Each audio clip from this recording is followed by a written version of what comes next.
I am Rajendra Kumar, Instructor Telecom, signal and telecom training centre Ghaziabad. इस video के भाग में हम आपको बेसिक इलेक्ट्रिसिटी के बारे में जानकारी देंगे। इलेक्ट्रिसिटी का मतलब है फ्लो ऑफ चार्ज या चार्ज का बहना। जब भी हम इलेक्ट्रिसिटी के बारे में सोचते हैं तो कुछ शब्द हमारे दिमाग में आते हैं, जैसे वोल्टेज, करंट, रेजिस्टेंस या लोड इत्यादि। आगे की स्लाइड में हम इन्हीं कुछ बेसिक चीज़ों के बारे में जानकारी देंगे। इनको समझने के लिए कुछ बड़ा सोचते हैं, जैसे ब्रह्मांड के बारे में या आपके आसपास की चीज़ों के बारे में, जो भी आपको दिखाई दे रही हैं। जो भी चीज़ आपको दिखाई दे रही है वह मैटर या पदार्थ की बनी होती है। कोई भी चीज़ जिसमें कुछ मास या वेट होता है तथा कुछ स्थान घेरती है उसे हम पदार्थ या मैटर कहते हैं। मैटर मॉलिक्यूल से बना होता है और मॉलिक्यूल एटम से मिलकर बना होता है। यदि कोई मटेरियल विभिन्न प्रकार के एटम के ग्रुप या सीरीज से मिलकर बना होता है तो उसे हम कंपाउंड कहते हैं, और यदि कोई मटेरियल एक ही प्रकार के एटम से मिलकर बना होता है तो हम उसे एलिमेंट कहते हैं। पदार्थ या मैटर की तीन अवस्थाएं सॉलिड, लिक्विड और गैस होती हैं। यदि हम किसी झील या तालाब से हम पानी का सबसे छोटा भाग या पीस लें तो वह पानी का एक मॉलिक्यूल होगा जो 2 हाइड्रोजन एटम और 1 ऑक्सीजन एटम का बना होता है, जैसा कि चित्र में दिखाया गया है। जबकि कॉपर एक ही प्रकार के एटम से मिलकर बना होता है, जिसे हम एलिमेंट कहते हैं। प्रत्येक एलिमेंट की अपनी कुछ विशेषताएं होती हैं। जैसा कि हम जानते हैं कि पूरे ब्रह्मांड में मौजूद पदार्थ या मैटर की मूल इकाई एटम है, तथा एटम भी 3 मूलभूत कणों से मिलकर बना होता है। ये कण हैं प्रोटॉन, जिसमें पॉजिटिव चार्ज होता है। नंबर 2 न्यूट्रॉन, जिसमें कोई इलेक्ट्रिकल चार्ज नहीं होता है या ये न्यूट्रल होता है, तथा इलेक्ट्रॉन, जिसमें नेगेटिव चार्ज होता है। एटम के सेंटर या केंद्र में न्यूक्लियस होता है, जिसमें प्रोटॉन और न्यूट्रॉन होते हैं, और इस न्यूक्लियस के चारों तरफ इलेक्ट्रॉन अलग अलग कक्षों में चक्कर काटते हैं, जैसा कि चित्र में दिखाया गया है। एटम हमारे सोलर सिस्टम का ही छोटा रूप है। हमारे सोलर सिस्टम के केंद्र में सूर्य है, जिसके चारों तरफ अलग अलग कक्षों में ग्रह चक्कर लगाते हैं। ठीक इसी प्रकार एटम के केंद्र में न्यूक्लियस होता है और इसके चारों तरफ इलेक्ट्रॉन चक्कर लगाते रहते हैं। अगर हम प्रोटॉन और न्यूट्रॉन में उपस्थित इलेक्ट्रिकल चार्ज के बारे में बात करें तो विपरीत चार्ज एक दूसरे को आकर्षित करते हैं और एक समान चार्ज एक दूसरे को प्रतिकर्षित करते हैं। यदि एक प्रोटॉन के पास दूसरा प्रोटॉन रख दिया जाए तो दोनों के बीच एक बल पैदा होगा जो दोनों को एक दूसरे से दूर धकेलेंगे, और यदि हम एक प्रोटॉन के पास इलेक्ट्रॉन रख दें तो दोनों के बीच एक बल पैदा होगा जो दोनों को एक दूसरे की तरफ खींचेगा। एटम हमेशा इलेक्ट्रिकली बैलेंस्ड रहने की कोशिश करता है। इलेक्ट्रॉन प्रोटॉन से काफ़ी हल्के होते हैं, परंतु दोनों में चार्ज का मान एक समान होता है। नॉर्मली एटम में इलेक्ट्रॉनों और प्रोटॉनों की संख्या बराबर होती है, अर्थात एटम में कोई चार्ज नहीं होता है। इसे आप इस तरह से समझ सकते हैं कि यदि ऐसे किसी एटम जिसमें इलेक्ट्रॉनों और प्रोटॉनों की संख्या बराबर हो के पास एक प्रोटॉन रख दिया जाए तो इस प्रोटॉन को एटम के इलेक्ट्रॉन अपनी तरफ आकर्षित करेंगे, परंतु उतने ही बल से एटम के न्यूक्लियस में मौजूद प्रोटॉन इसको दूर धकेलेंगे, अर्थात कुल फोर्स का मान 0 होगा, या हम कह सकते हैं कि पास रखा प्रोटॉन ना तो कोई आकर्षण महसूस करेगा ना ही कोई प्रतिकर्षण, अर्थात उस प्रोटॉन के लिए एटम इलेक्ट्रिकली न्यूट्रल होगा। इस प्रकार के एटम को बैलेंस्ड एटम या न्यूट्रल एटम कहते हैं, जैसा कि चित्र में दिखाया गया है। इस प्रकार एटम के अंदर प्रोटॉन और इलेक्ट्रॉनों के बीच एक नेचुरल अट्रैक्शन या बॉन्डिंग हो जाती है। यदि किसी बैलेंस्ड एटम की सबसे भारी कक्षा में से कोई इलेक्ट्रॉन निकल जाए या एक इलेक्ट्रॉन आ जाए तो वह एटम बैलेंस्ड नहीं रहता है। तब एटम या तो पॉजिटिव चार्ज या नेगेटिवली चार्ज पार्टिकल बन जाता है, जिसे आयन कहते हैं। यही अनबैलेंस्ड चार्ज आयन पार्टिकल इलेक्ट्रॉनों के फ्लो के लिए जिम्मेदार होता है। जैसा कि हमने पहले भी बताया है कि प्रत्येक एटम बैलेंस्ड रहने की कोशिश करता है, अतः प्रत्येक आयन में इलेक्ट्रॉन लेने की या छोड़ने की एबिलिटी या क्षमता आ जाती है, ताकि वह बैलेंस्ड एटम बन सके। यदि बैलेंस्ड एटम में से एक इलेक्ट्रॉन निकल जाए तो वह पॉजिटिव आयन बन जाता है, और यदि बैलेंस्ड एटम में से एक इलेक्ट्रॉन निकल जाए तो वह पॉजिटिव आयन बन जाता है, और यदि एक इलेक्ट्रॉन आ जाए तो वह नेगेटिव आयन बन जाता है, जैसा कि चित्र में दिखाया गया है। नेगेटिव आयन पॉजिटिव आयन को आकर्षित करता है ताकि वह बैलेंस हो सके। इलेक्ट्रिसिटी में इलेक्ट्रॉनों का फ्लो इसी अट्रैक्शन या इलेक्ट्रिकल पोटेंशियल डिफरेंस के कारण होता है।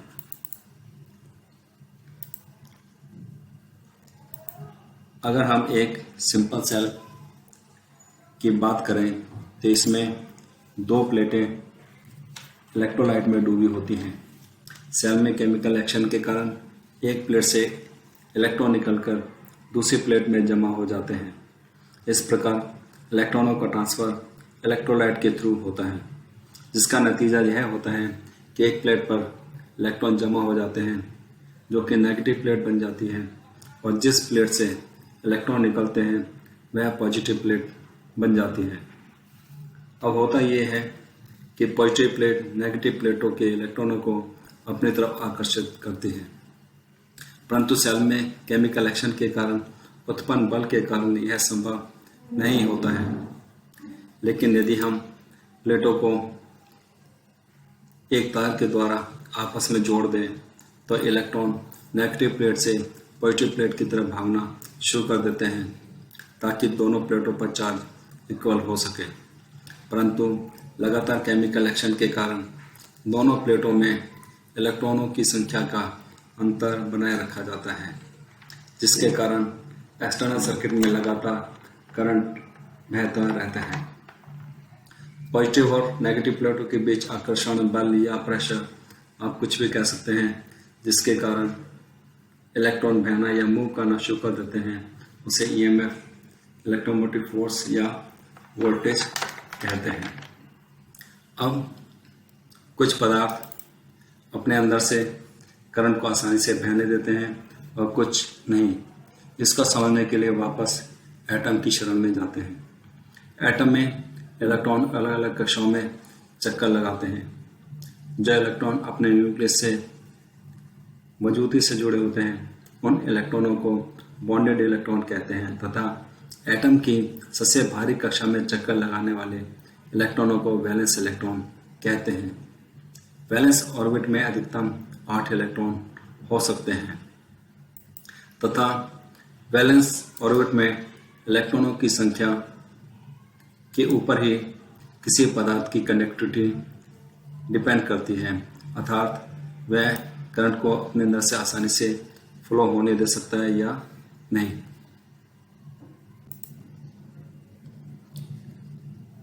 कंडक्टर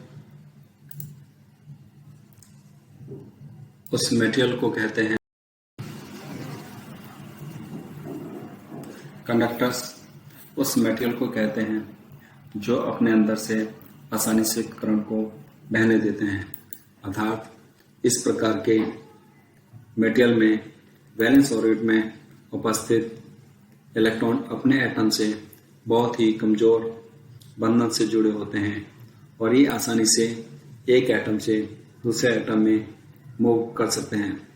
ऐसे इलेक्ट्रॉन्स को फ्री इलेक्ट्रॉन कहते हैं। करंट के लिए फ्री इलेक्ट्रॉन का होना बहुत जरूरी है। कॉपर, सिल्वर, एल्यूमिनियम इत्यादि इलेक्ट्रिसिटी के अच्छे चालक हैं। जैसा कि चित्र में दिखाया गया है, चित्र में एक कॉपर एटम और एक एल्यूमिनियम एटम का एटॉमिक स्ट्रक्चर दिया गया है। कॉपर के सबसे भारी कक्षा में एक इलेक्ट्रॉन है, जबकि एल्यूमिनियम के सबसे भारी कक्षा में 3 इलेक्ट्रॉन हैं।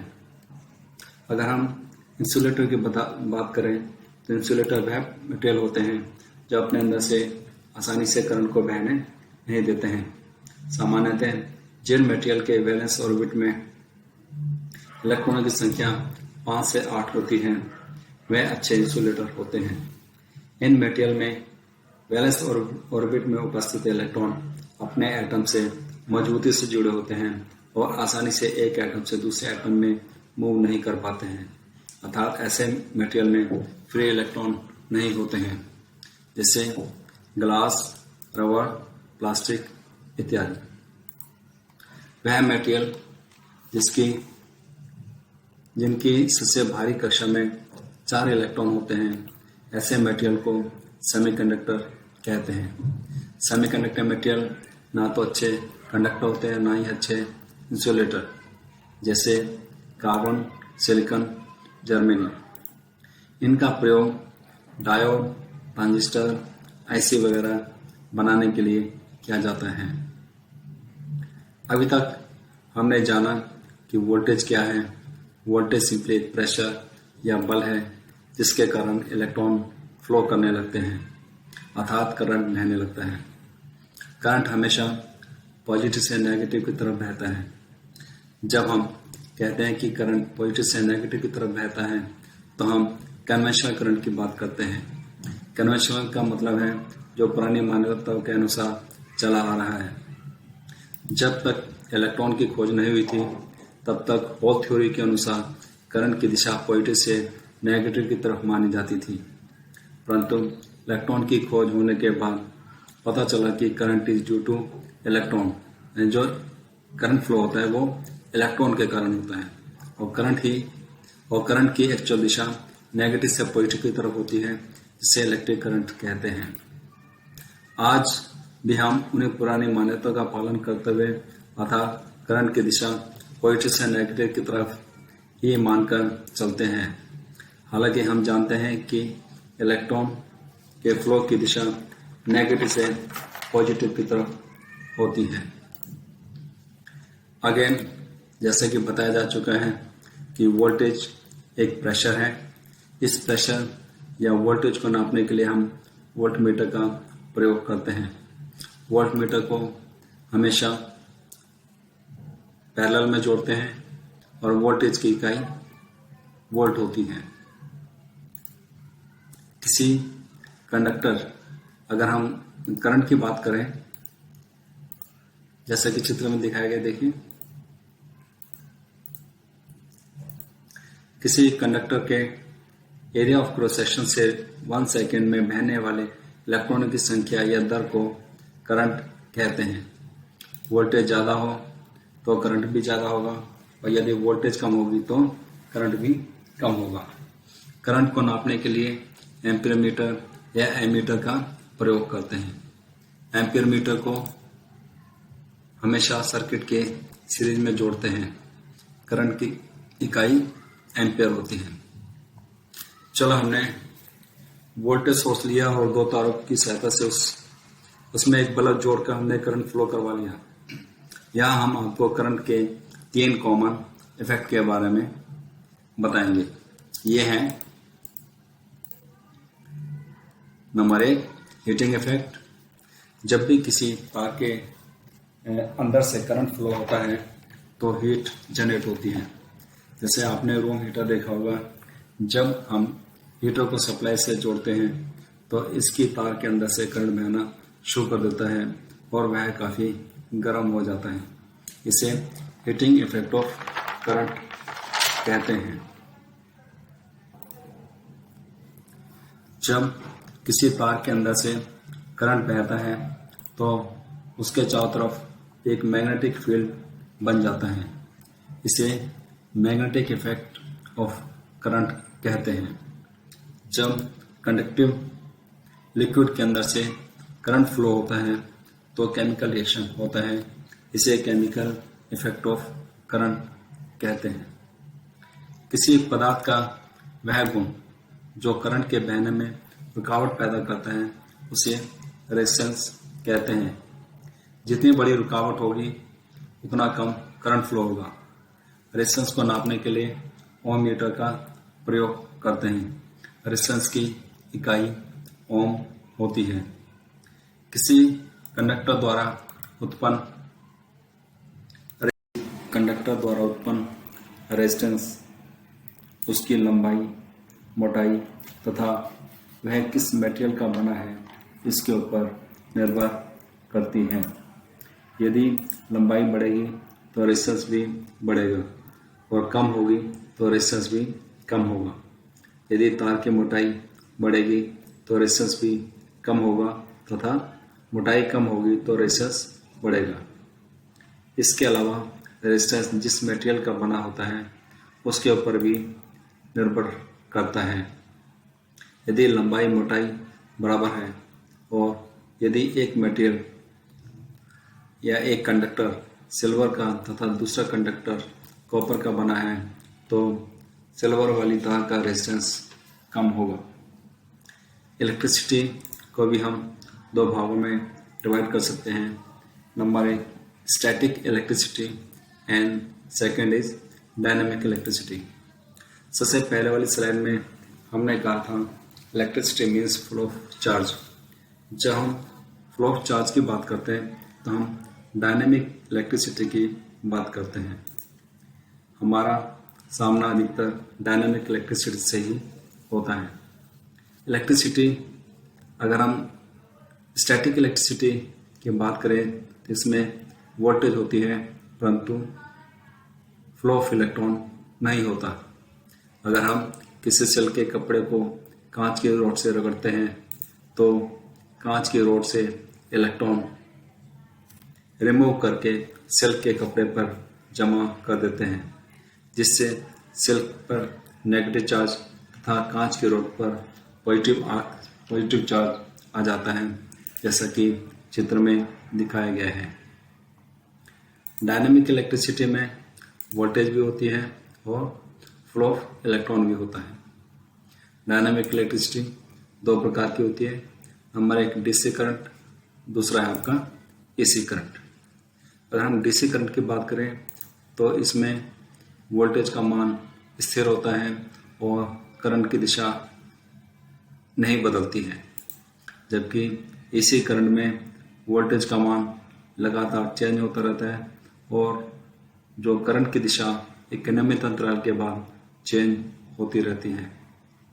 जो हमारे घरों में सप्लाई आती है वह एसी सप्लाई है और जो हमें बैटरी से मिलती है जिसका हम प्रयोग वर्कशी इक्विपमेंट, इलेक्ट्रॉन एक्सचेंज या इलेक्ट्रॉनिक उपकरण को चलाने के लिए इस्तेमाल करते हैं वह डीसी सप्लाई होती है। जैसा कि चित्र में दिखाया गया है। तो हम आपको एक क्वेश्चन दे रहे हैं। क्वेश्चन ये है कि अगर मान लेते हैं कि एक कंडक्टर है, कॉपर का बना हुआ है, जिसका एरिया ऑफ क्रॉस सेक्शन जो diameter 1 centimetre, area of cross section है 1 सेंटीमीटर स्क्वायर, इसके अंदर से 1 एम्पीयर करंट फ्लो हो रहा है और इसकी लंबाई है 10 किलोमीटर। तो क्वेश्चन ये है कि इलेक्ट्रॉन को इस कंडक्टर के एक सिरे से दूसरे सिरे तक पहुंचने में लगभग अप्रोक्सीमेटली कितना समय लग जाएगा। दूसरा क्वेश्चन है name of the force responsible for flow of voltage. धन्यवाद।